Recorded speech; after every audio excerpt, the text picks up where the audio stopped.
ka-SG, ngayon tuturuan ko kayo kung paano gumawa ng subscribe button gamit ang CapCut. Kung bago ka pa lang sa YouTube channel ko, mag-subscribe ka na at i-click ang notification bell para palagi kang updated sa mga ganito kong videos. Simulan na natin. First, pumunta tayo sa CapCut. Pagkatapos, tap lang natin yung new project.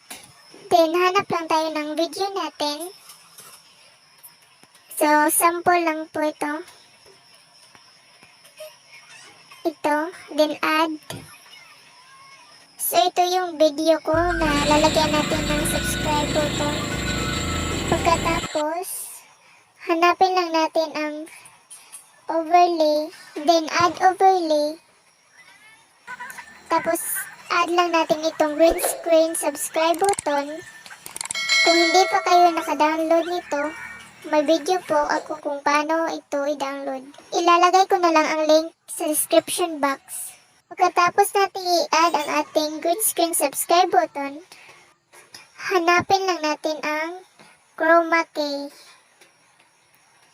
Then, kung nakikita nyo may circle, galawin nyo lang papuntang ibabaw. Pagkatapos itap lang natin ang intensity, din adjust lang natin. A-adjust ko lang ang volume.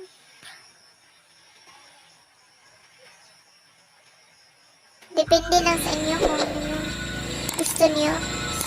So, yan na yung subscribe button. So, tingnan lang natin ulit kung tama ba. Yes, tama na ang ating ginawa. Tingnan pa natin ulit. Napaka-easy lang itong gawin.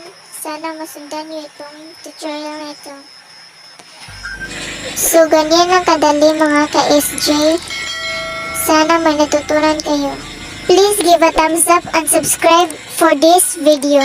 Thank you for watching.